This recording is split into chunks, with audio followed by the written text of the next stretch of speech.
नमस्कार दोस्तों, पूजा वार्ष्णेय हिंदी कहानियों में आपका स्वागत है। आज की कहानी का शीर्षक है आखिर भगवान श्री हरि के पैर क्यों दबाती हैं माँ लक्ष्मी। दोस्तों, वैकुंठ में श्री हरि के साथ उनकी पत्नी माँ लक्ष्मी भी निवास करती हैं। धार्मिक शास्त्रों में माँ लक्ष्मी का भगवान विष्णु के चरण दबाते हुए वर्णन मिलता है। हिंदू धर्म में भगवान विष्णु को त्रिदेवों में स्थान प्राप्त है। भगवान विष्णु को इस सृष्टि का पालनहार कहते हैं। भगवान विष्णु वैकुंठ में निवास करते हैं और उनका शयन शेषनाग के ऊपर है। वैकुंठ में श्री हरि के साथ उनकी पत्नी माँ लक्ष्मी भी निवास करती हैं। धार्मिक शास्त्रों में माँ लक्ष्मी का भगवान विष्णु के चरण दबाते हुए वर्णन मिलता है, लेकिन माँ लक्ष्मी विष्णु जी के पैर क्यों दबाती हैं, इसके पीछे कई पौराणिक कथाएं प्रचलित हैं। तो चलिए जानते हैं माँ लक्ष्मी और विष्णु जी की पौराणिक कथाएं। 99% लोगों को ये बात नहीं पता होगी।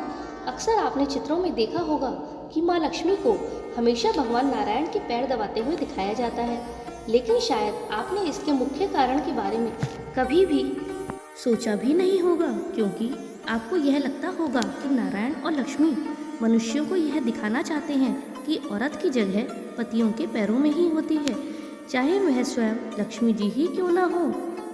एक बार नारद जी ने माँ लक्ष्मी से पूछा कि वो हमेशा विष्णु जी के पैर क्यों दबाती हैं। तब लक्ष्मी जी ने जवाब दिया कि चाहे मनुष्य हो या फिर देवी देवता, ग्रहों के प्रभाव से कोई अछूता नहीं रहता।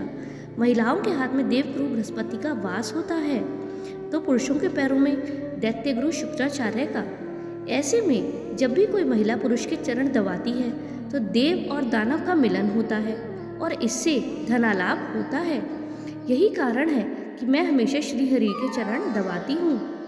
एक अन्य पौराणिक कथा के अनुसार लक्ष्मी जी की बहन अलक्ष्मी उनसे ईर्ष्या करती थी। ऐसा इसलिए क्योंकि अलक्ष्मी बिल्कुल भी आकर्षक नहीं थी। उनकी आंखें भड़कीली, बाल फैले हुए और बड़े बड़े दांत थे।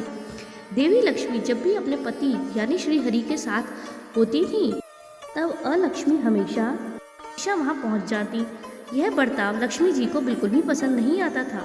उन्होंने अलक्ष्मी से कहा, तुम मुझे और मेरे पति को अकेला क्यों नहीं छोड़ देती। तब अलक्ष्मी ने कहा कि उनकी कोई पूजा नहीं करता है, इसलिए जहाँ भी लक्ष्मी जी जाएंगी वो वहाँ उनके साथ आएगी। यह सुनकर देवी लक्ष्मी क्रोधित हो गईं और अलक्ष्मी को श्राप दिया। उन्होंने कहा कि मृत्यु के देवता तुम्हारे पति हैं। गंदगी, ईर्ष्या, लालच, आलस, रोष जहाँ भी होगा तुम वहीं निवास करोगी। ऐसे में माँ लक्ष्मी हमेशा ही अपने पति के चरणों की गंदगी दूर करती रहती हैं, जिससे अलक्ष्मी कभी भी उनके पास न आ पाए। जैसा कि कहा जाता है कि सौभाग्य और दुर्भाग्य एक साथ चलते हैं, ऐसे में दुर्भाग्य कई बार अपने जीवन में प्रवेश करने के मौके तलाशता रहता है। अलक्ष्मी भी इसी तरह घर के बाहर बैठकर लक्ष्मी के जाने का इंतजार करती है। जहाँ पर गंदगी मौजूद होती है या लालच और ईर्ष्या होती है, वहाँ पर कलेश और कलह का वातावरण बन जाता है।